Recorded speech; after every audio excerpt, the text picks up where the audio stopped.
Halo teman-teman, Assalamualaikum warahmatullahi wabarakatuh. Sebelumnya perkenalkan, saya Muhammad Azika Pratama, salah satu mahasiswa di Universitas Pendidikan Indonesia. Nah, pada kesempatan kali ini, saya membuat video pembelajaran supaya kalian dan saya juga tentunya bisa belajar bareng-bareng nih mengenai strategi pembelajaran seni musik. Oke, mungkin sekarang kita lanjut saja ke pembahasan. Nah, di pembahasan kali ini, sebelum kita lanjut ke pembelajaran seni musik, kita juga harus tahu dulu dong, pengertian pembelajaran itu apa sih? Nah, di sini ada pengertian pembelajaran. Pengertian pembelajaran adalah suatu proses interaksi yang terjadi antara pendidik dan peserta didik dalam suatu lingkungan belajar untuk mencapai tujuan belajar.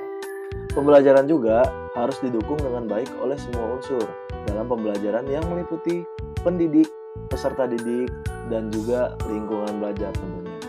Oke, sekarang kita lanjut ke pembahasan berikutnya. Nah, setelah tadi kita membahas pengertian pembelajaran, sekarang kita lanjut ke pembahasan pembelajaran seni musik. Pembelajaran seni musik adalah pembelajaran tentang bunyi. Apapun yang dibahas dalam suatu pembelajaran musik haruslah bertitik tolak pada bunyi itu sendiri.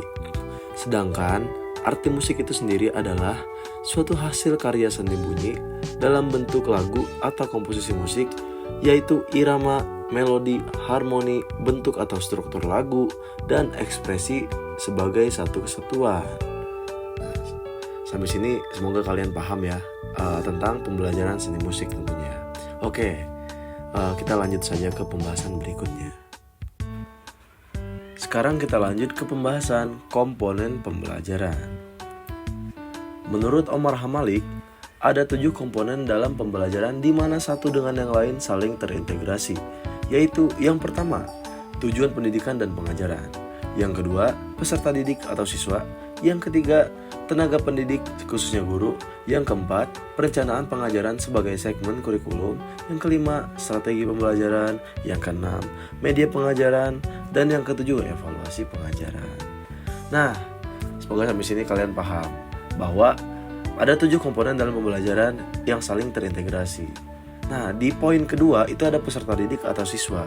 Tentunya sampai di sini kalian juga harus paham nih, apa arti siswa. Nah, siswa merupakan komponen pembelajaran yang terpenting karena komponen siswa sebagai pelaku belajar dalam proses pembelajaran. Aspek penting dari komponen siswa yang harus diperhatikan dalam pembelajaran adalah karakteristiknya. Karakternya kalian harus paham dulu nih gimana. Soalnya kalian butuh penyesuaian nih untuk setiap karakter masing-masing siswa.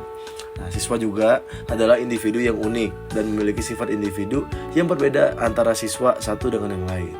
Dalam satu kelas, tidak ada siswa yang memiliki karakteristik sama persis, baik kecerdasan, emosi, kebiasaan belajar, kecepatan belajar, dan sebagainya. Karena pada dasarnya, sifat manusia dan karakter manusia itu beda-beda. Kenapa itu sangat susah menyesuaikan kepribadian masing-masing, baik itu dari guru ke siswa, siswa ke siswa, ataupun siapapun itu. Pokoknya mah kita tetap harus mengendalikan emosi kita sendiri dalam menghadapi seseorang gitu. Ngomong-ngomong soal siswa, di poin ketiga itu ada tenaga pendidikan khususnya guru. Nah, sebelum kita lanjut, kalian juga harus tahu dong, guru itu apa sih gitu. Nah, guru itu merupakan komponen pembelajaran yang berperan sebagai pelaksana dan penggerak kegiatan pembelajaran. Agar kegiatan pembelajaran berlangsung dan berhasil dengan sukses, maka guru juga harus merancang pembelajaran secara baik, dalam arti mempertimbangkan tujuan pembelajaran yang akan dicapai, terus mempertimbangkan karakter siswa. Guru merumuskan tujuan, menetapkan materi, memilih metode dan media, dan evaluasi pembelajaran yang tepat dalam rancangan pembelajarannya. Karena rancangan ini tuh sangat berpengaruh untuk kesuksesan dalam pembelajaran gitu. Nah, dalam pelaksanaan pembelajaran guru harus berperan ganda. Dalam arti, guru tidak hanya sebagai pengajar, tapi juga harus mampu menjadi programmer pembelajaran, motivator dalam belajar, fasilitator pembelajaran, organisator, konduktor, aktor, dan peran-peran lain yang dibutuhkan oleh siswa dalam pembelajaran. Jadi guru itu sangat dituntut untuk menjadi pribadi yang kreatif, terus motivatif lah untuk suksesnya pembelajaran. Karena ketika kita melakukan pembelajaran, kalau misalnya pembelajaran itu membosankan, itu tuh bakalan susah untuk kita ngedidik si siswanya tentunya. Ini tugas para guru-guru nih tentunya ya. Buat guru-guru semangat terus dan jangan pernah lelah untuk mendidik generasi muda zaman sekarang ya. Oke, langsung saja mungkin kita lanjut ke pembahasan berikutnya. Nah, sekarang kita lanjut ke pembahasan tujuan pembelajaran. Semua aktivitas tuh pasti memiliki suatu tujuan, termasuk aktivitas pembelajaran. Nah, tujuan pembelajaran berperan sebagai arah dan target pencapaian dari suatu kegiatan pembelajaran. Rumusan tujuan pembelajaran memuat kompetensi yang harus dikuasai siswa setelah mengikuti pembelajaran, baik kompetensi kognitif, afektif, dan psikomotorik. Tujuan pembelajaran merupakan komponen utama yang harus terlebih dahulu dirumuskan sebelum menentukan komponen pembelajaran yang lain. Tujuan pembelajaran sebagai sasaran dari aktivitas pembelajaran, rumusannya memuat rumusan tingkah laku baik yang berkaitan dengan pengetahuan, keterampilan, nilai, dan sikap siswa yang hendak dibentuk melalui proses pembelajaran. Nah, tadi penjelasan singkat mengenai tujuan pembelajaran.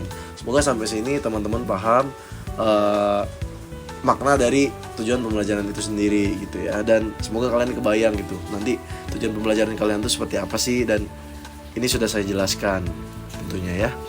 Kita lanjut ke pembahasan berikutnya. Nah, sekarang kita lanjut ke pembahasan materi pelajaran.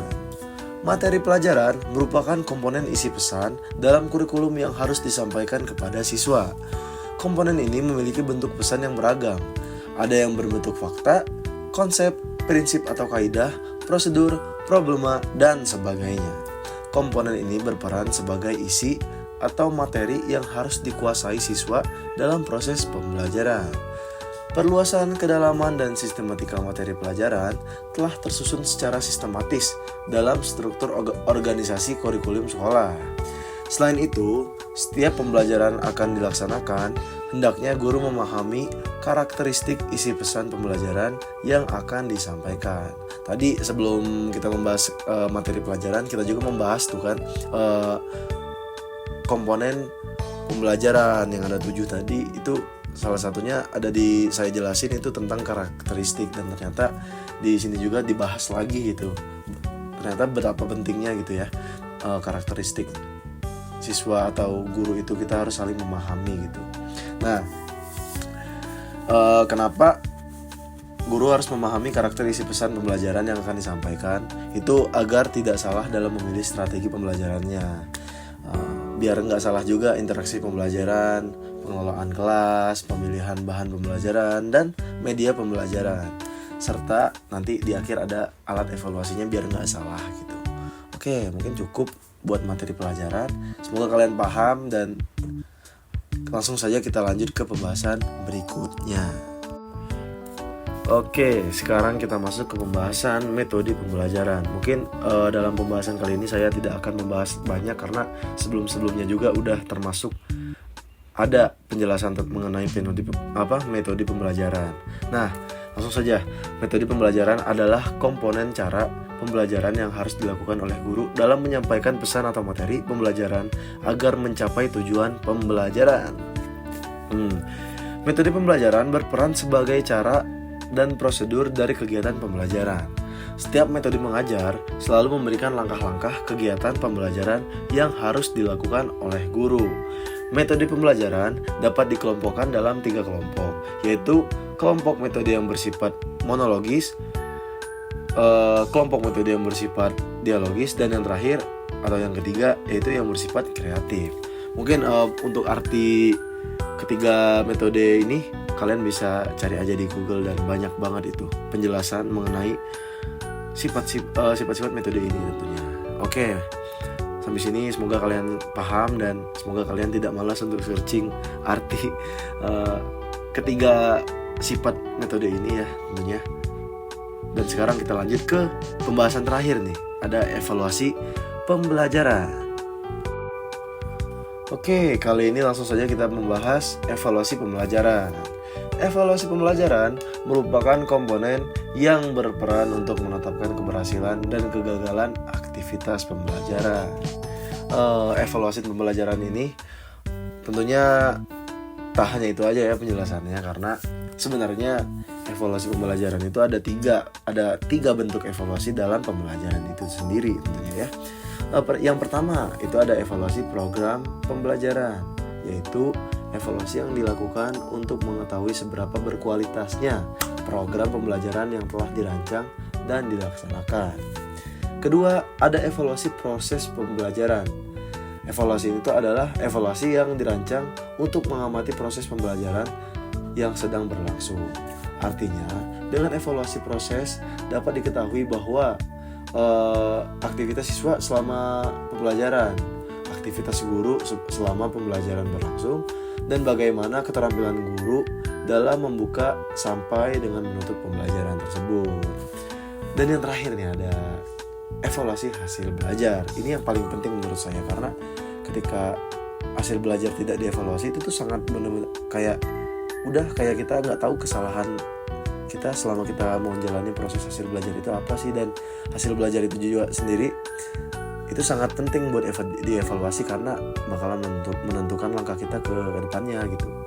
Nah, langsung saja evaluasi ini tuh adalah evaluasi yang dirancang untuk mengetahui hasil pembelajaran dalam bentuk hasil prestasi belajar siswa.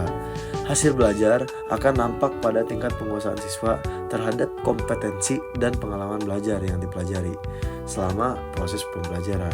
Nah, mungkin evaluasi pembelajaran ini adalah pembahasan terakhir, karena ya di mana-mana juga evaluasi itu adalah hal yang paling terakhir, tapi hal yang paling penting buat kita bahas ya guys ya. Oke, mungkin sekarang saya mengucapkan terima kasih buat teman-teman yang sudah memberikan waktunya untuk belajar bareng, dan saya minta maaf untuk semua kesalahan kata, belepotan kata dalam berbicara, dan mungkin ada kesalahan penjelasan dari strategi pembelajaran musik kali ini. Saya mohon maaf karena saya juga manusia saya juga punya kesalahan, dan semoga kalian bisa mendapatkan ilmu dari apa yang saya jelaskan. Oke, mungkin sampai sini saja pertemuan kita kali ini. Semoga kita bertemu lagi di video-video menarik lainnya, dan see you. Assalamualaikum warahmatullahi wabarakatuh. Selamat siang, sore, pagi semua guys.